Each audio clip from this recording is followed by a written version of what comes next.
ఆ కారును గుర్తుపడతారా మీరు? రేవంత్ రెడ్డి గారు ఎంపీగా ఉన్నప్పుడు తిరిగిన కారు అది. ఆయనే కొడంగల్లో ఎమ్మెల్యే ఓటమి తర్వాత పార్లమెంటు సభ్యుడిగా ఉన్నప్పుడు పిసిసి అధ్యక్షుని హోదాలో ఉన్నప్పుడు తిరిగిన ల్యాండ్ క్రూజర్ కదా అది, బ్లాక్ కలర్ ల్యాండ్ క్రూజర్. ఆ కారు డీటెయిల్స్ చూస్తే రేవంత్ రెడ్డి గారు తిరుగుతున్నారు కదా అని ఆ కారు డీటెయిల్స్ చూస్తేనేమో రిజిస్ట్రేషన్ కేఎల్ఎస్ఆర్ ఇన్ఫ్రాస్ట్రక్చర్ మీద ఆ కారు రిజిస్ట్రేషన్ ఉండే. మొన్న మార్చుకున్నారు, మళ్ళీ కొండలరెడ్డి గారి పేరు మీదకి తెచ్చుకోరు. మొన్నటి వరకు కేఎల్ఎస్ఆర్ ఇన్ఫ్రాస్ట్రక్చర్ మీద ఉండే. మేము ఎప్పటికప్పుడు దాన్ని సోషల్ మీడియాలో బయట పెట్టేసరికి, అందరు కూడా బయట పెట్టేసరికి ఏంది ఇది కేఎల్ఎస్ఆర్ ఇన్ఫ్రాస్ట్రక్చర్ ఏంటిది ఇది అనేసి అన్నారు. గతంలో వారి మీద ఈడీ ఐటీ రేడ్లు అయినప్పుడు కూడా ప్రశ్నించారు, ఈ కేఎల్ఎస్ఆర్ ఇన్ఫ్రాస్ట్రక్చర్ రేవంత్ రెడ్డి గారికి బేనామియా, వారి కారులో ఎందుకు తిరుగుతున్నాడని. ఆ కారు ఇచ్చుడు ఏందో కానీ ఇవాళ రేవంత్ గారు వారికి కాంట్రాక్ట్లు ఇవ్వబట్టే. ఇప్పుడు ఇక నువ్వు అప్పుడు నా కోసం కారు ఇచ్చినావు, నేను ఇప్పుడు నీకు 100 కోట్ల కాంట్రాక్ట్ ఇస్తా.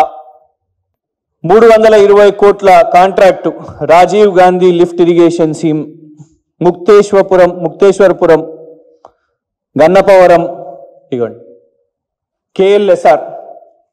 ఈ కారు ఇచ్చిన మిత్రునికి, రేవంత్ రెడ్డి గారి మిత్రునికి 320 కోట్ల కాంట్రాక్ట్. పాలేరులో 200 కోట్ల కాంట్రాక్ట్, సేమ్ అదే కేఎల్ఎస్ఆర్ వాళ్లకు. ఇంకొక 170 కోట్ల మిషన్ భగీరథ కాంట్రాక్ట్.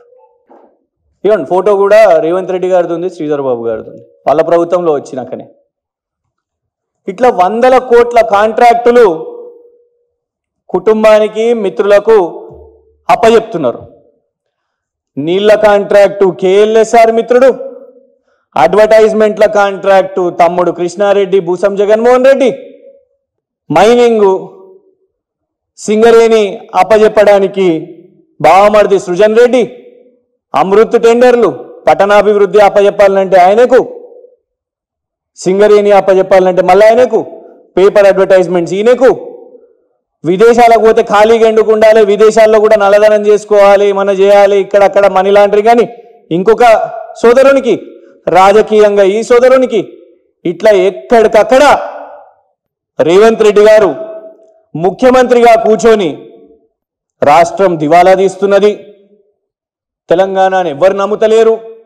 తెలంగాణ రాష్ట్రాన్ని చూస్తే ఎవరన్నా పోతే, ఢిల్లీకి పోతే దొంగలా చూస్తున్నారని. అసలు దొంగలు వీళ్ళు. రాష్ట్రాన్ని ఏమో నమ్ముతలేరు అంటున్నావు, రాష్ట్రానికి ఎవరు రూపాయి ఇస్తలేరని అంటున్నావు. మరి వీళ్ళందరికీ 100 కోట్ల 1000 కోట్ల కాంట్రాక్ట్లు ఎందుకు వస్తున్నాయి? నీ ప్రభుత్వంలోనే. నువ్వు ప్రజలకు సేవ చేయడానికి ముఖ్యమంత్రి అయినవా? నీకు కాంగ్రెస్ అందుకే పదవి ఇచ్చిందా? లేకుంటే నీ కుటుంబాన్ని మొత్తం వాళ్ళకే మూటలు అప్పచెప్పడానికి? ఏఐసిసి బాధ్యత కూడా ఇది. ఎందుకంటే ఏఐసిసికి ఎంత వస్తుందో మరి కమిషన్. మౌనంగా ఉంటే, ఇలాగే కాంగ్రెస్లో మిగతా మంత్రులు మౌనంగా ఉంటే, ఎందుకంటే ఒక్కొక్క శాఖ, మైనింగ్ శాఖ రేవంత్ రెడ్డి గారిది కాదు. ఇలా మైనింగ్ శాఖ మంత్రి గారు చెప్పాలి, వివేక్ గారు చెప్పాలి సమాధానం. నీ శాఖలో వాళ్ళు వేలు పెట్టిండ్రు, ఐఎన్పిఆర్ పొంగులేటి శ్రీనివాసరెడ్డి గారి శాఖలో వేలు పెట్టిండ్రు, యాడ్స్ అన్ని వాళ్ళకే పోతున్నాయి.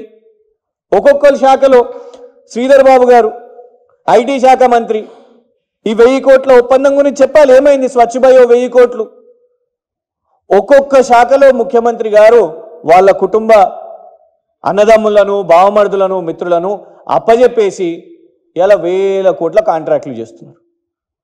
నిజంగా మొన్న ఆశ్చర్యం, ఆ cable, internet cable wires cut చేసినప్పుడు కూడా దాని ముందు రోజే టీ ఫైబర్ మీటింగ్ పెట్టిరు రేవంత్ రెడ్డి గారు. అది ఎవరి శాఖ? శ్రీధర్ బాబు గారి శాఖ, ఐటీకి సంబంధించి. కానీ కనీసం ఐటీ శాఖ మంత్రి సలహా కూడా తీసుకోకుండా నీ జర్క్ రియాక్షన్గా ఏం చేసిరు? మొత్తం కట్ చేసేసారు. దాని తర్వాత లక్షల మందికి ఇబ్బందులు అయినాయి. ఇవాళకి కూడా అవుతుంది ఇంటర్నెట్ ప్రాబ్లమ్స్తోని, సర్వీసెస్తోని. దాని వెనుక కూడా మరి బ్లాక్మెయిల్ చేయడానిక? ఇలా వాళ్ళ ప్రభుత్వం చెప్పాలి సమాధానం.